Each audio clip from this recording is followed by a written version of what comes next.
আমি আছি পথ চাহিয়া তোর পিরিতি লাগিয়া আমি আছি পথ চাহিয়া আশার 6 দিন গেল চলিয়া রে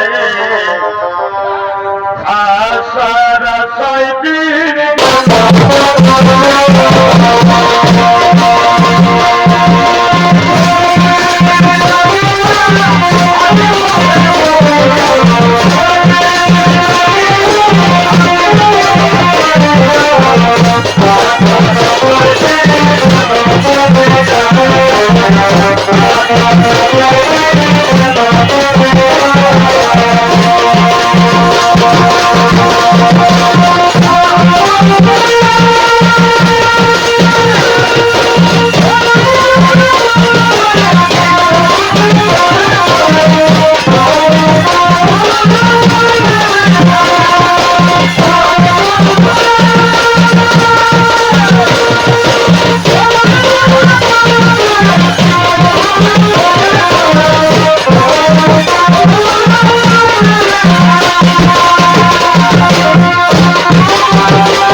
আক্রমণ করার জন্য আসছে।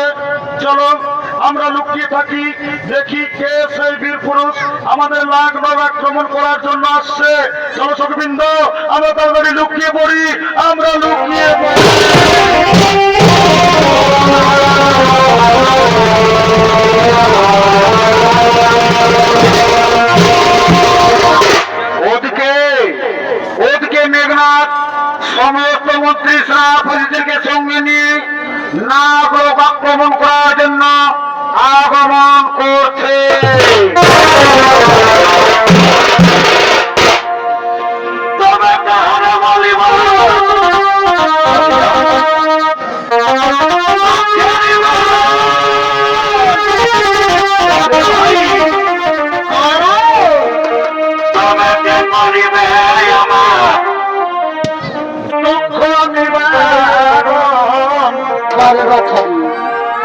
ওই আমি ভেবে ভেবে হইলাম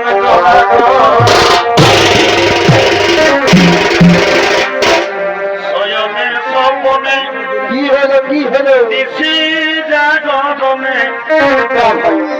শয়নে স্বপনে আর এই দিছি জাগরণে ওই আমি ঘুরে বেড়াই কেমন পারা গো ওই আমি ঘুরে বেড়াই কেমন পারা গো আমার দুনয়নে বহে ধারা গো আমার দুনয়নে বহে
করার মতো আমরা কাউকে দেখতে পাচ্ছি না।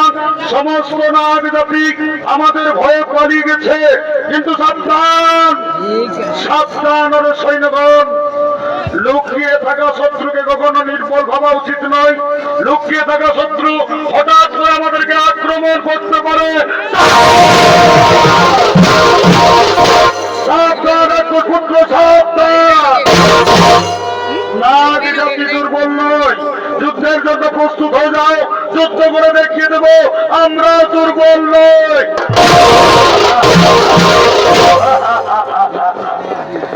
সুন্দরী, যদি নাগ জাতি এতই দুর্বল না হই, যদি নাগ জাতি এতই দুর্বল না হই, তাহলে নবকন্যাদের কেন যুদ্ধে পাঠিয়েছে রাক্ষস পুত্র? নাগ লোকে বিজয় পেতে হলে তোমাকে নবকন্যাদের সঙ্গে যুদ্ধ করতে হবে। তাই যুদ্ধের জন্য প্রস্তুত হয়ে যাও রাক্ষস পুত্র, যুদ্ধের জন্য প্রস্তুত হয়ে যাও। দাঁড়াও সুন্দরী, আমরা যুদ্ধের জন্য প্রস্তুত আছি, কিন্তু যুদ্ধের পূর্বে নাগ রাজ্যের সঙ্গে শান্তির উদ্দেশ্যে কিছু কথা বলতে চাই। রাক্ষস পুত্র, তাহলে তুমি বুঝতে পেরেছো, তাহলে তুমি বুঝতে পেরেছো তোমার পরাজয় সুনিশ্চিত। পৃথিবীতে এমন কোন শক্তি নেই যা মেঘনাথকে পরাজিত করবে।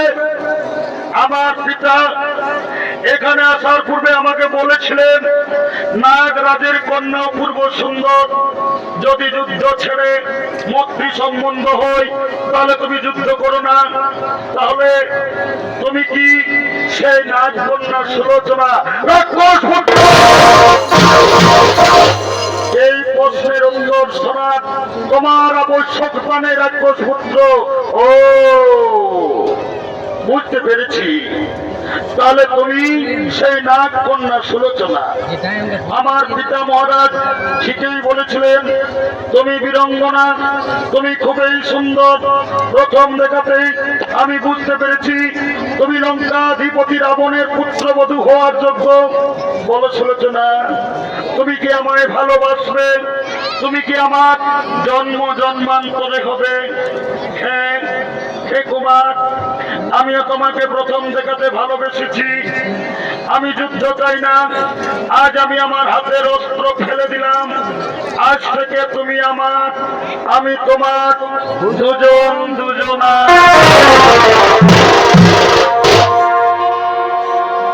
তোমায় আমি দিনে রাইতে, তোমায় আমি দিনে রাইতে বলিব খুঁজে মরি রে আমার সোনা বন্ধুরে, যদি না পাই তোমারে আমার সোনা বন্ধুরে, যদি না পাই তোমারে।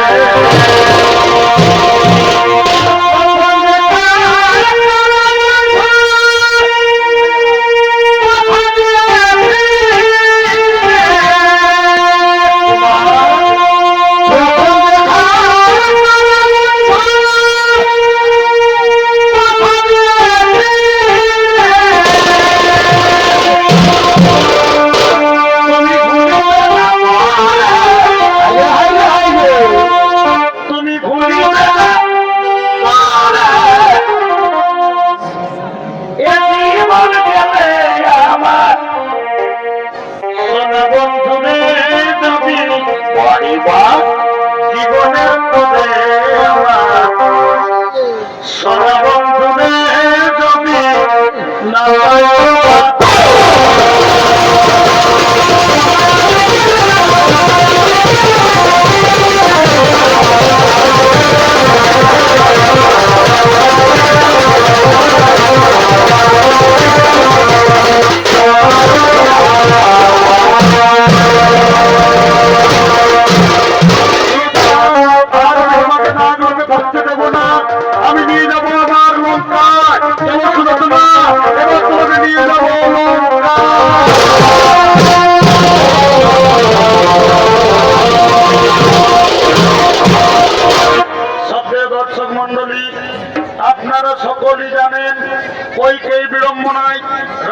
রামচন্দ্রের 14 বছর বনবাস হয়।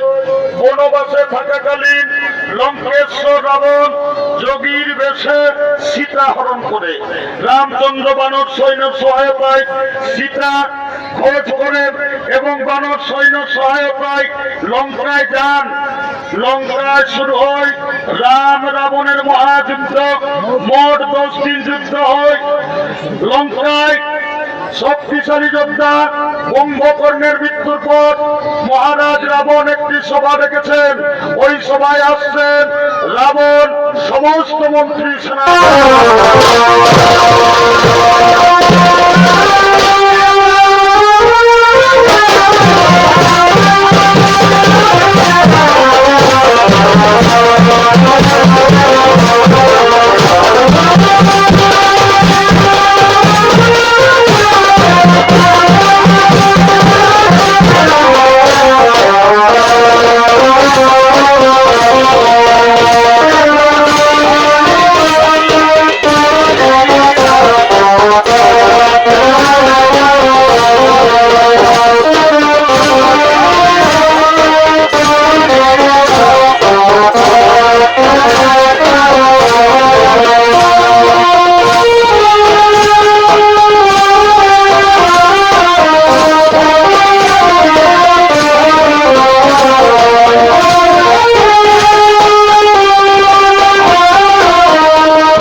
আমি লঙ্কার যে সমস্ত বলশালী যোদ্ধাদের বনবাসী রামচন্দ্র যুদ্ধে পাঠিয়েছিলাম, কেউ আর ফিরে আসেনি লঙ্কায়।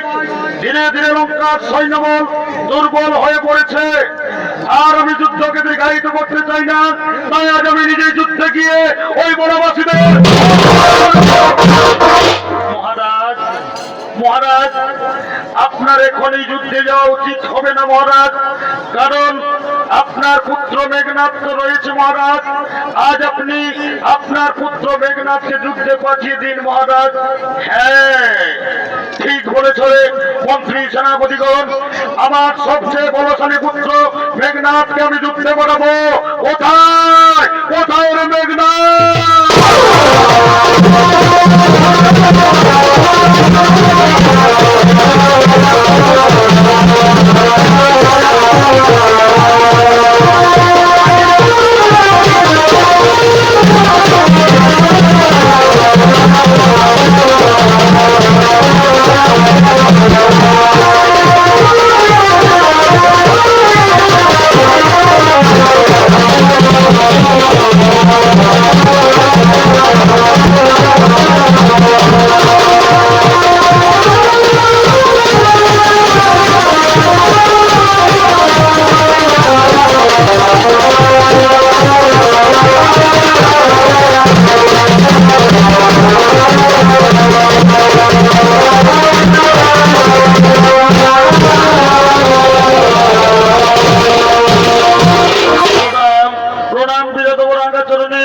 বলুন পিতা, আজ আমাকে কি জন্য রাজসভায় ডেকেছেন পিতা? ওরে পুত্র মেঘনাথ, আমি লঙ্কার যে সমস্ত বলশালী যোদ্ধাদের ওই ভিখারি নামের যুদ্ধে পাঠিয়েছিলাম, কেউ আর ফিরে আসেনি লঙ্কায়। ধীরে ধীরে লঙ্কার সৈন্যবল দুর্বল হয়ে পড়েছে। তাই আমি মনে চিন্তা করেছিলাম আজ আমি নিজেই যুদ্ধে গিয়ে ওই বনবাসীদের হত্যা করব। কিন্তু আমার মনে পড়লো আমার সবচেয়ে বলশালী পুত্র মেঘনাথ তো রয়েছে। ওই মেঘনাথ, তুই আজ যুদ্ধে চলে যা বাবা। ওই বনবাসী রাম লক্ষ্মণের মাথা কেটে তুই আমার চরণ তুলে এনে দিবি বাবা। হে পিতা, পিতার আজ্ঞা পালন করা পুত্রের কর্তব্য। আজ আমি যুদ্ধে যাব পিতা, আপনি চিন্তা করবেন না। ওই বনবাসীদের মাথা কেটে আপনার চরণ তুলে এনে দেব। পিতা, আমি যুদ্ধের জন্য প্রস্তুত হয়ে নিচ্ছি। আপনারা আসুন পিতা, আমি যুদ্ধের জন্য প্রস্তুত হয়ে নিচ্ছি।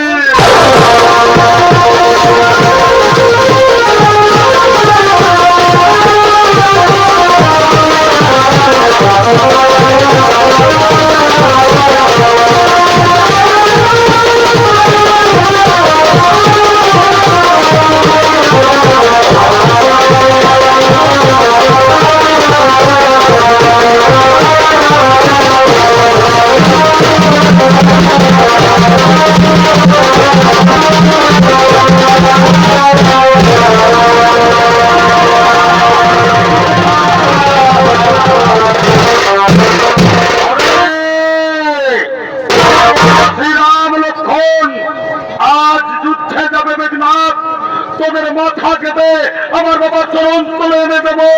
আমার বাবার স্বামী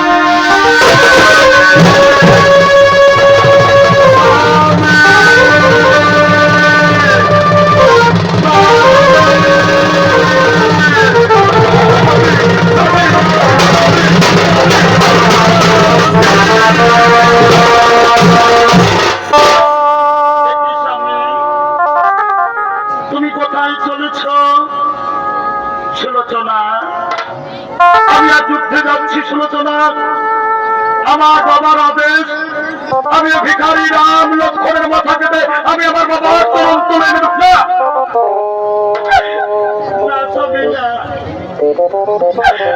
আমি আপনাকে যুদ্ধে যেতে দেব না। ওই ভিখারি রামচন্দ্র কোন সাধারণ মনুষ্য নন, উনি হলেন স্বয়ং বিষ্ণুর অবতার।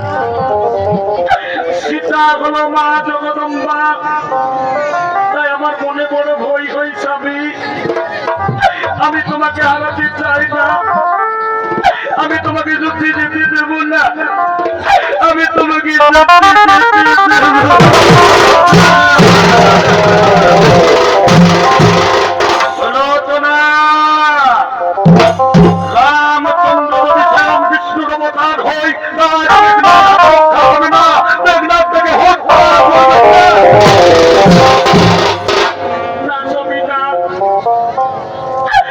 আপনার কথা আমার বিশ্বাস হয় না। কারণ লঙ্কার যে সমস্ত বলশালী যোদ্ধা রাম লক্ষ্মণের সঙ্গে যুদ্ধ করেছে সবাই ঘুমিয়ে পড়ে বলে কেউ আর ফিরে আসেনি লঙ্কায়। তাই আমার মনে বড় ভয় হয় স্বামী, আমি আপনাকে হারাতে চাই না। আমি তাই তোমাকে যুদ্ধে যেতে দেব না স্বামী, আমি তোমাকে যুদ্ধে যেতে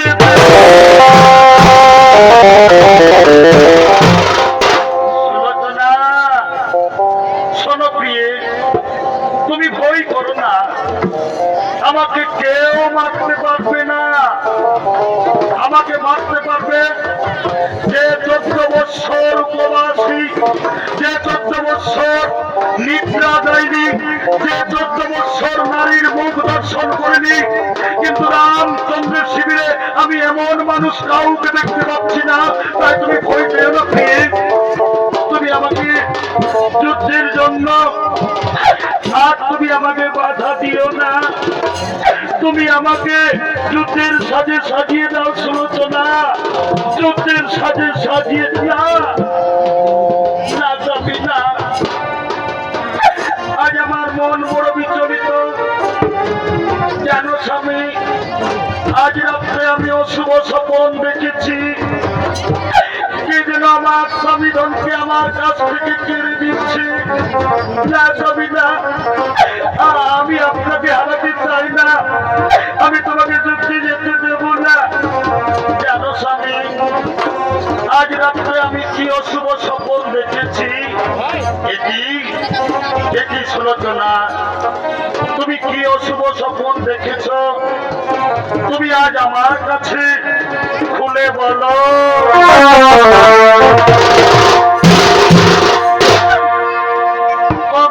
আমার স্বামী দেবতা, শুনো সুলোচনার কথা। আজ রাত্রে দেখিল স্বপ্ন,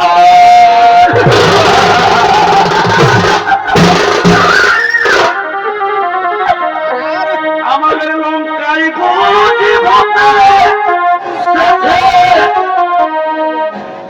আমার শীতের সিঁদুর কেড়ে নিচ্ছে সুলোচনা, আরো কেড়ে দিচ্ছে আমার হাতের লোহা।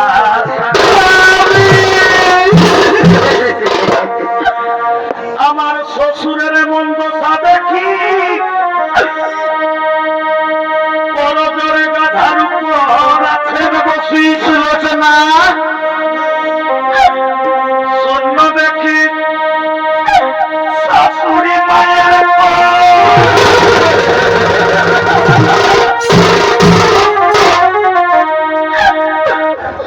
তাই তুমি যেও না রবে,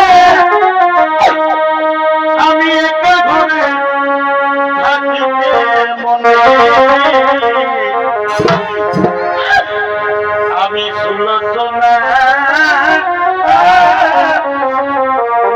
নবীন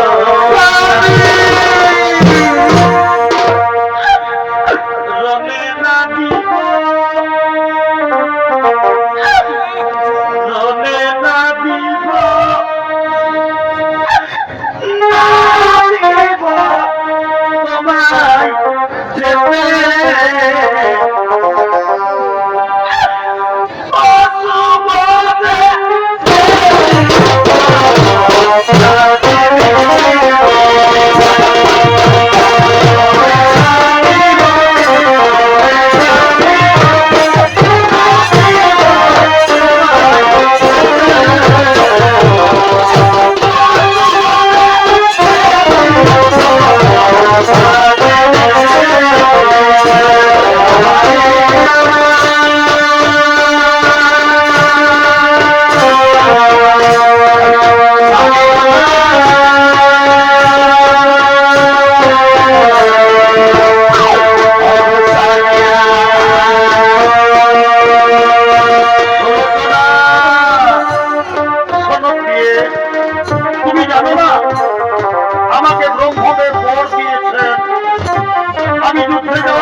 প্রিয়ে, তুমি আমার জন্য বিজয় মালা গেঁথে রাখবে।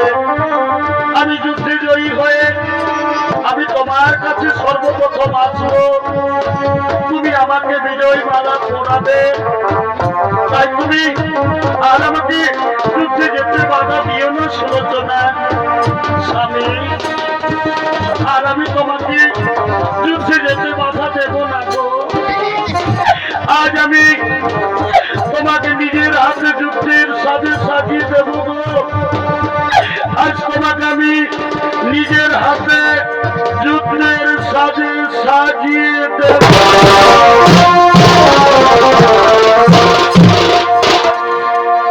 জীবনের সার তুমি প্রভু গো আমার। আমি তোমার জন্য বিজয়মালা গেঁথে রাখবো, শুধু তুমি মনে রেখো সুলোচনা বিজয়ী মালার কথা। হে সুলোচনা, আমি তোমার কাছে সর্বপ্রথম আসবো। জীবনের সার তুমি প্রভু গো আমার, প্রণাম জানাই স্বামী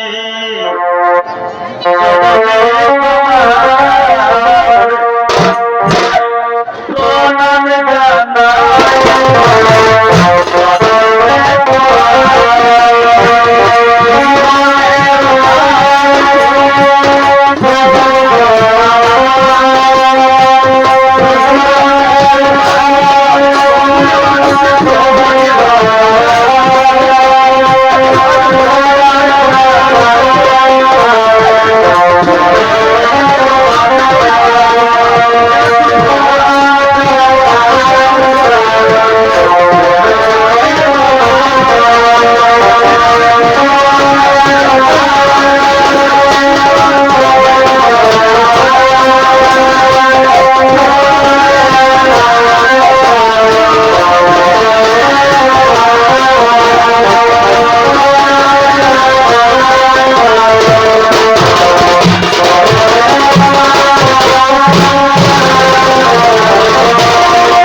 সমস্ত সৈন্যদেরকে নিয়ে আগমন করছে।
তুমি এসেছো কাকা। কাকা, তোমাদের ভাইয়ে ভাইয়ে হয়তো পরিণত থাকতে পারে, আমি না তোমার সন্তান, আমি তোমার কি অপরাধ করেছি কাকা? নিকুম্ভিরা মাতার মন্দির তুমি দেখিয়ে দিয়েছো কাকা। লক্ষণ, ভাই লক্ষণ, মেঘনাথ এখন নিরস্ত্র, এই নিরস্ত্র অবস্থায় তুমি মেঘনাথকে বধ করো। হ্যাঁ হ্যাঁ হ্যাঁ মিত্র বিভীষণ, তাই হবে। আমি এখনই মেঘনাথকে হত্যা করব, মেঘনাথকে হত্যা করব।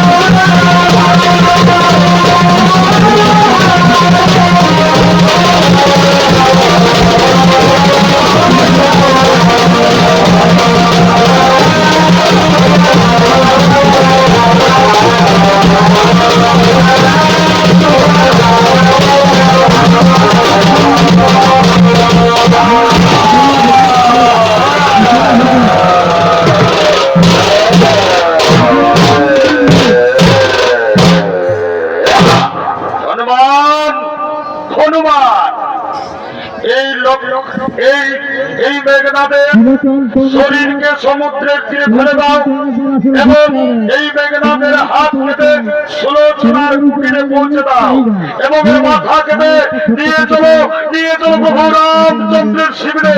হে প্রভু, তাই হবে। আমরা এখনই মেঘনাথকে নিয়ে যাচ্ছি সমুদ্রের তীরে, ওইখানে হাত কেটে পৌঁছে দেব সুলোচনার কুটিরে, মাথা কেটে নিয়ে যাব রামচন্দ্রের শিবিরে।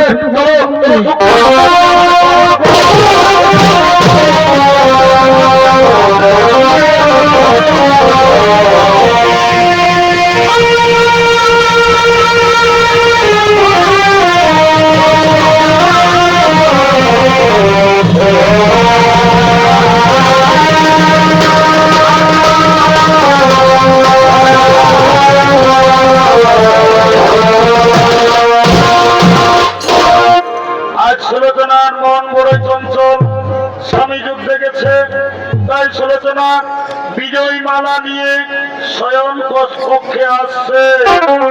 স্বামী,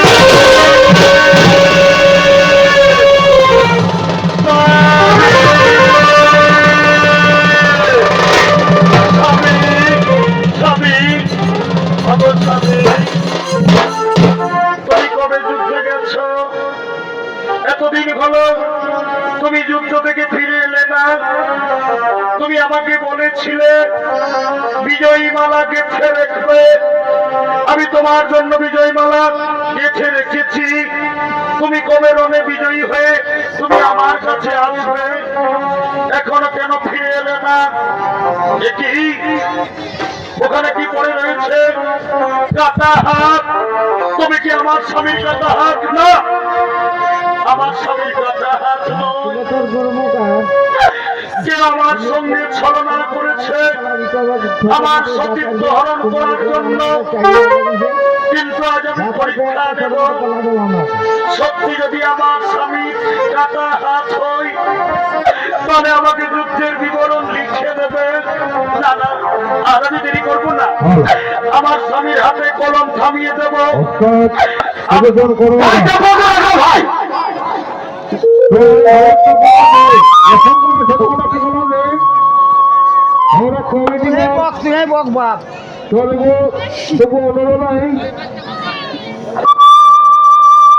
ভাই লাগছে তুমি কি আমার স্বামীর কাটা হাত? না না, কে আমার সতীত্ব নষ্ট করার জন্য কে আমার সঙ্গে ছলনা করেছে, কিন্তু আজ আমি পরীক্ষা নেব। আমি আমার স্বামীর কাটা হাতে কলম থামিয়ে দেব। আমার স্বামীর কাটা হাত অবশ্যই যুদ্ধের বিবরণ লিখে দেবে। না না, আর আমি দেরি করবো না, কলম থামিয়ে দেব। কি যেন কাটা হাত লিখতে আরম্ভ করেছে, কি যেন লিখলো, ওই তো কি যেন লিখল, সুলোচনা প্রিয় আমার, তোমার হাতের বিজয় মালা আর আমার পড়া হইল না। যুদ্ধে লক্ষণের হাতে আমি বীর গতি পেয়েছি। আমি তোমার স্বামীর কাটা হাত। বিদায় সুলোচনা,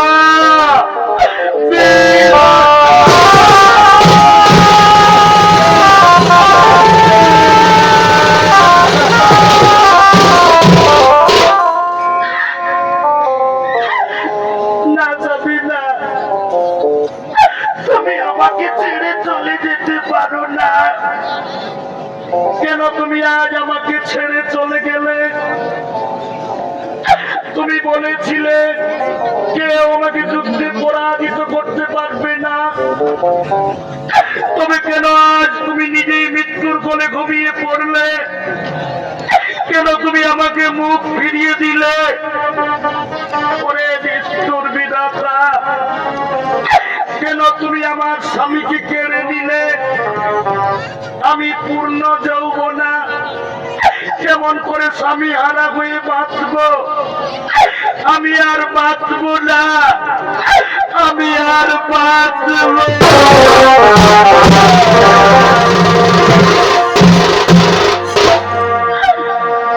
আমি লয়ে রমণী জন্ম, আমি না বুঝিলাম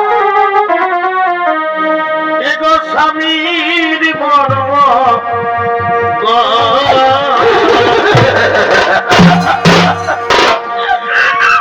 আমি রমণী জন্ম,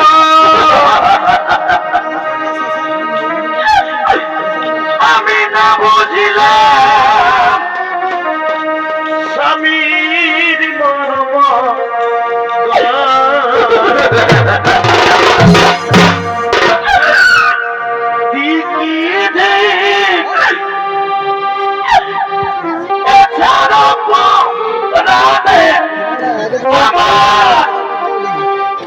এছাড়া প্রাণে দারুণ বিধিরে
কিন্তু তুমি আমার কথা শুনলে না।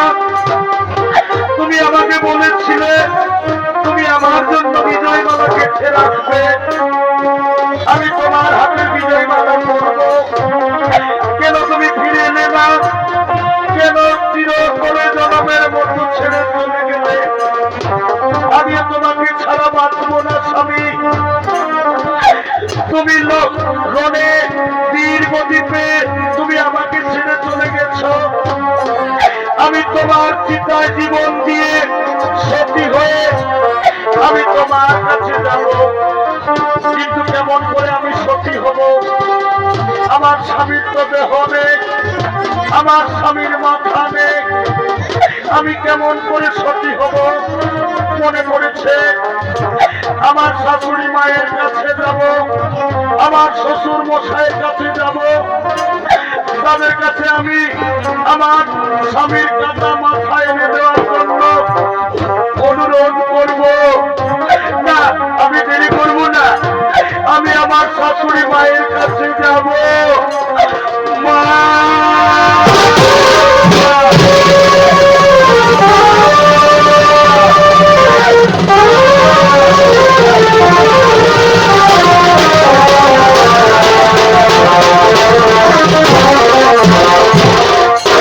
লঙ্কা রাজন্তপুরে রাবণ মন্দোদরী আগমন করছে।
রাবণ মন্দোদরী বিরাজমান, ওদিকে সুলোচনা কেঁদে কেঁদে রাজন্তপুরে আগমন করে।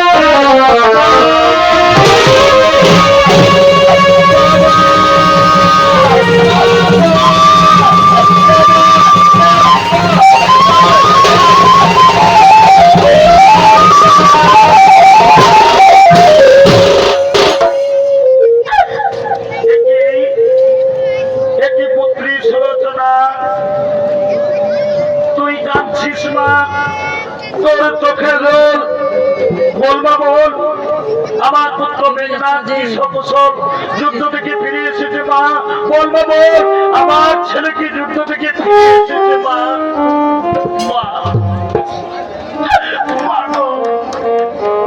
তুমি আর কথা বলো না মা, তোমার ছেলে আর বেঁচে নেই মা।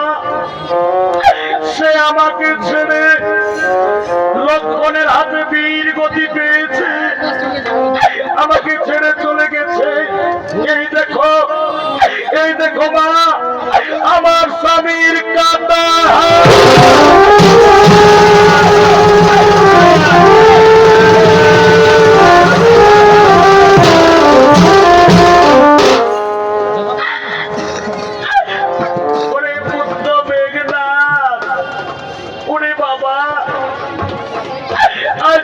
আমাকে ছেড়ে চলে গেলি রে, আমাকে কে বলবে মা মা? আমি কাকে নিয়ে বাঁচবো বাবা? আমি তোকে ছেড়ে বাঁচবো না রে, আমি তোকে ছেড়ে বাঁচবো।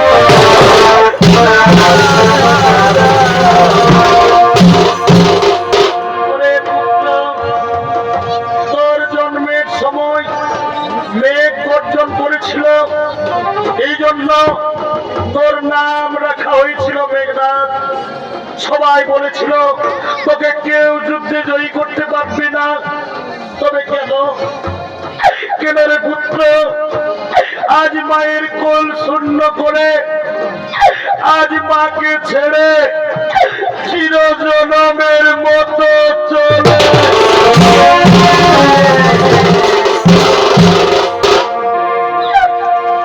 মা বলিয়া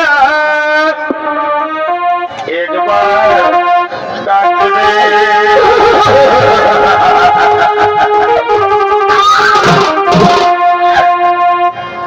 ওরে বাচ্চা দে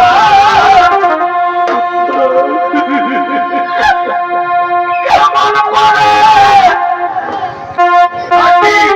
বলো আজ তোমার ছাড়িয়া ওরে পুত্র মেঘনা দিবে কোথায় আমার মেঘনা দেবে ওরে পুত্র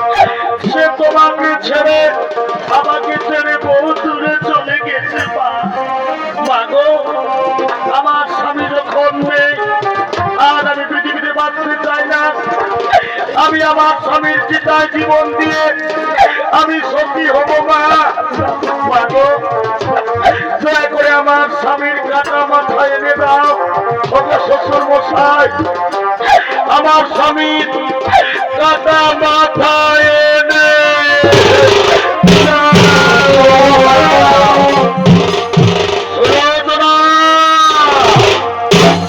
রাবণ কখনো ভিখারি রামচন্দ্রের কাছে নতজানু হবে না।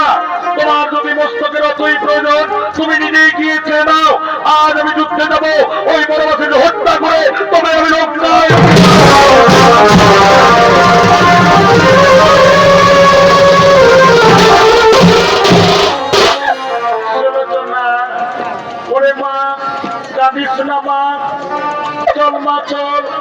তুই আজ রামচন্দ্রের শিবিরে যাবি রামচন্দ্র দয়ালু তোকে খালি হাতে ফিরাবে না মা তুই তোর স্বামীর মাথা চাইবি তুই অবশ্যই তোর স্বামীর মাথা পাবি চল মা চল তুই রামচন্দ্রের শিবিরে যাবি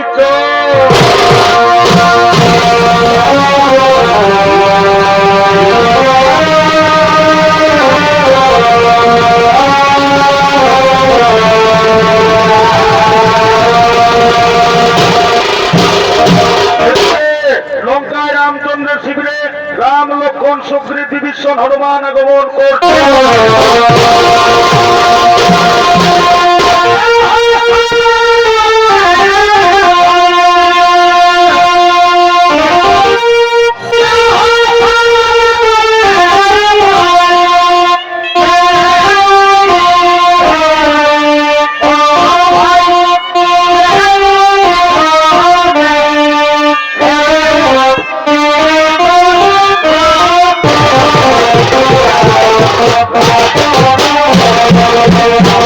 Oh,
হনুমান রয়েছেন, ওদিকে সুলোচনা কেঁদে কেঁদে রামচন্দ্রের শিবিরে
শত্রুদের শিবিরে এসেছো মা, যাও মা যাও, তুমি ফিরে যাও মা, তুমি শত্রুদের শিবিরে থেকো না মা, যাও মা যাও, তুমি ফিরে।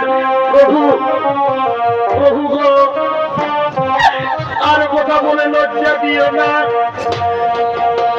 তোমার ভাইয়ের রণে আমার স্বামী বীর গতি পেয়েছে, আমাকে ছেড়ে চলে গেছে, আমি পূর্ণ যৌবনা, কেমন করে আমি স্বামী হারা দিয়ে বাঁচব, আমি পৃথিবীতে আর বাঁচতে চাই না, আমি আমার স্বামীর চিন্তায় জীবন দিয়ে আমি সতী হব। ওগো প্রভু, দয়া করে আমার স্বামীর মাথা দিন প্রভু, আমার স্বামীর মাথা দিন।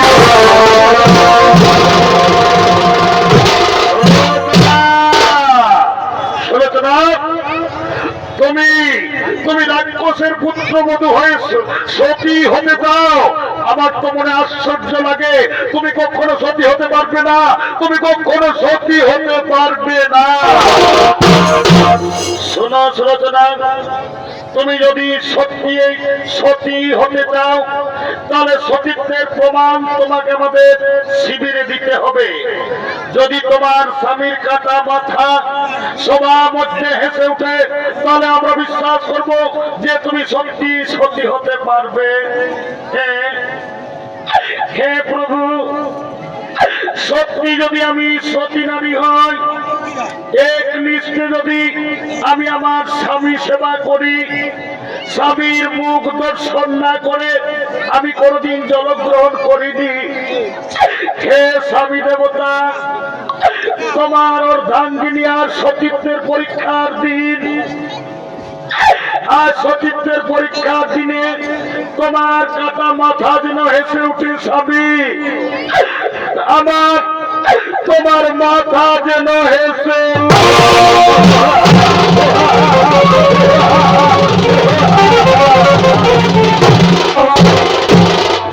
মা সুলোচনা, আজ আমরা বিশ্বাস করলাম মা, তুমি সত্যি সতী, তোমার স্বামীর কাটা মাথা আমাদের সবাই হেসে উঠলো। এই নাও, এই নাও মা, তোমার স্বামীর কাটা মাথা, এই না মা, তোমার স্বামীর কাটা মাথা। হনুমান, চলো ওই সমুদ্রের তীরে আমার মাতা সুলোচনাকে তোমরা চিতা সাজিয়ে দেবে, সেই চিতায় আমার মাতা সুলোচনা সতী যাবে। চলো তোমরা এই সুলোচনা চিতা সাজিয়ে দেবে, চলো চলো এবার আমরা সমুদ্রের তীরে সুলোচনাকে চিতা সাজিয়ে দেবে।